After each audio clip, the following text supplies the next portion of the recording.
तो hello students. तो आज हम डिस्कस करेंगे केमिकल प्रॉपर्टीज़ ऑफ मेटल्स। तो सबसे पहले हम देखते हैं क्या होता है अगर हम मेटल को हम एयर में बर्न करते हैं, ऑक्सीजन के प्रेजेंस में बर्न करते हैं। Metals burning in air, air मतलब ऑक्सीजन, ठीक है। तो हम सबसे पहले इसको डिस्कस करते हैं, पॉइंट नंबर 1। तो अगर कोई भी मेटल को हम ऑक्सीजन के प्रेजेंस में बर्न करते हैं तो क्या प्रोड्यूस होता है? मेटल ऑक्साइड, ठीक है। तो हम एग्जांपल देखते हैं, कॉपर प्लस ऑक्सीजन। कॉपर एक मेटल है, अगर हम कॉपर को ऑक्सीजन के प्रेजेंस में अगर इसे बर्न करते हैं तो क्या प्रोड्यूस होता है? Copper oxide. इसे हम बैलेंस कर लेते हैं, ठीक है। तो यहाँ देखिए, कॉपर एक मेटल है और ऑक्सीजन, इनको हम अगर कॉपर को अगर हम ऑक्सीजन के प्रेजेंस में बर्न करते हैं तो क्या प्रोड्यूस होता है? Copper oxide. यहाँ ये मैच किया, ठीक है। तो अभी और एग्जांपल देखते हैं, एल्यूमिनियम प्लस ऑक्सीजन। अगर हम एल्यूमिनियम को भी ऑक्सीजन के प्रेजेंस में बर्न करते हैं तो क्या प्रोड्यूस होता है? Aluminium oxide. तो इसे भी हम बैलेंस कर लेते हैं, ठीक है, बैलेंस हो गया। अब नेक्स्ट देखते हैं हम मेटल्स रिएक्टिंग इन वाटर, ठीक है।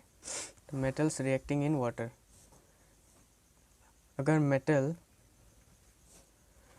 वाटर के साथ रिएक्ट होता है तो सबसे पहले प्रोड्यूस करता है मेटल ऑक्साइड और हाइड्रोजन गैस। उसके बाद ये मेटल ऑक्साइड फिर से वाटर के साथ रिएक्ट करता है, हाइड्रोजन के साथ फिर से रिएक्ट करता है वाटर के साथ ये मेटल ऑक्साइड, और प्रोड्यूस करता है मेटल ऑक्साइड प्लस H2O। क्या प्रोड्यूस करता है? मेटल हाइड्रोक्साइड, ठीक है। तो फाइनली अगर हम मेटल को वाटर के साथ रिएक्ट करते हैं तो फाइनली क्या बनता है? Metal hydroxide.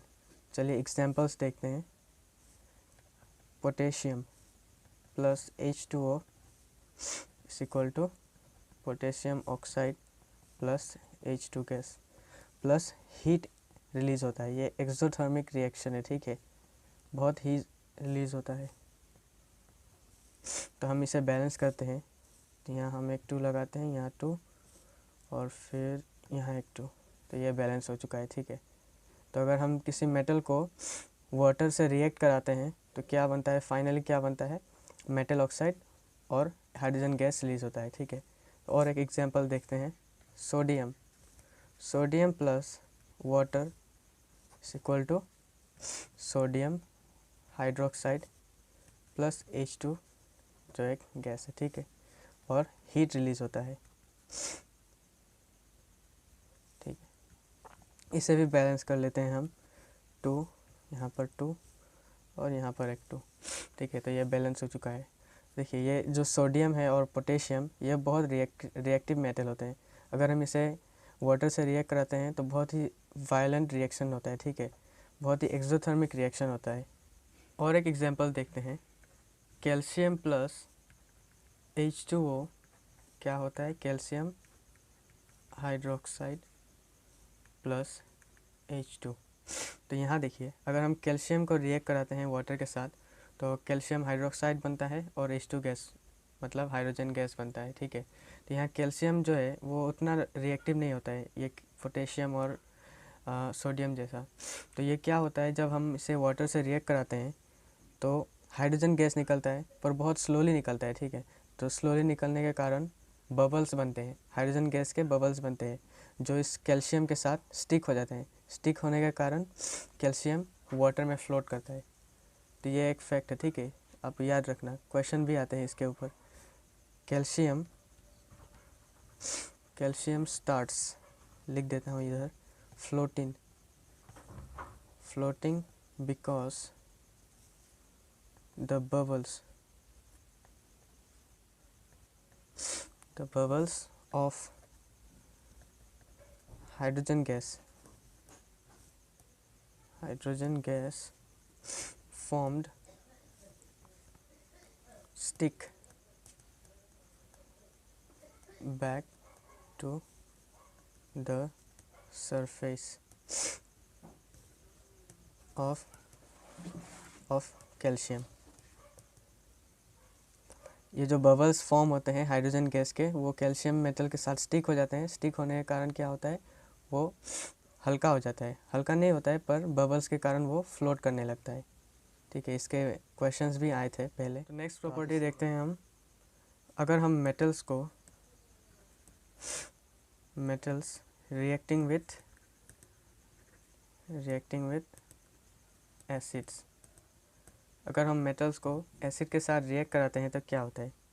तो यहाँ देखिए, मेटल्स प्लस डाइल्यूट एसिड। ठीक है, कॉन्सेंट्रेटेड नहीं, डाइल्यूट मतलब इस एसिड में थोड़ा वाटर मिक्स होता है। ठीक है, dilute acid equal to salt plus hydrogen H2। ठीक है, अगर हम मेटल को एसिड के साथ रिएक्ट कराते हैं तो क्या बनता है प्रोडक्ट, सॉल्ट बनता है और हाइड्रोजन गैस बनता है।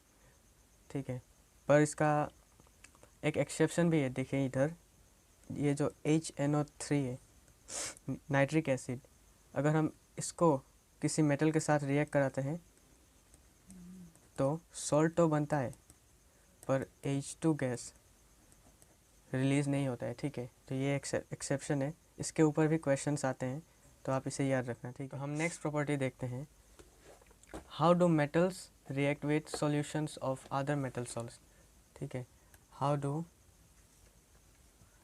Metals react with salt solution of other metals। तो यहाँ हम देखेंगे, यहाँ देखिए फॉर एग्जांपल हम लेते हैं NaCl प्लस पोटेशियम। अगर हम NaCl जो एक सॉल्ट है, सॉल्ट सॉल्यूशन, इधर एक्वस लिख देते हैं। ठीक है, अगर हम NaCl को पोटेशियम के साथ रिएक्ट कराते हैं तो क्या होता है। देखिए, आपको रिएक्टिविटी सीरीज़ देखना पड़ेगा। ठीक है, तो यहाँ हम लिख लेते हैं रिएक्टिविटी सीरीज़। सबसे पहले क्या है, K, फिर Na, फिर Ca, Mg, Al और, तो यहाँ देखिए पोटेशियम जो है वो सबसे रिएक्टिव है, मतलब Na से भी ज़्यादा रिएक्टिव है। ठीक है, Na से ऊपर क्या है, पोटेशियम। तो ये पोटेशियम क्या करेगा, जब हम NaCl को, जब हम एक सॉल्ट सॉल्यूशन को एक मेटल के साथ रिएक्ट कराते हैं तो वो मेटल जो हायर रिएक्टिव है वो इस कंपाउंड में से लोअर रिएक्टिव मेटल को रिप्लेस कर देता है। जैसे कि ये K मतलब पोटेशियम सोडियम से ज़्यादा रिएक्टिव है। ठीक है, सोडियम से ज़्यादा रिएक्टिव है, तो ये क्या करेगा, ये Na को रिप्लेस करेगा और क्या बनाएगा, KCl बनाएगा Na को रिप्लेस करके, और Na अकेला रह जाएगा। ठीक है, तो ये होता है। तो ये लास्ट प्रॉपर्टी बस इतना ही है कि एक higher reactive metal lower reactive metal को एक कंपाउंड से रिप्लेस करता है और एक नया कंपाउंड बनाता है। ठीक है, तो यही था लास्ट प्रॉपर्टी। तो आज के लिए बस इतना ही, मिलते हैं किसी और वीडियो में।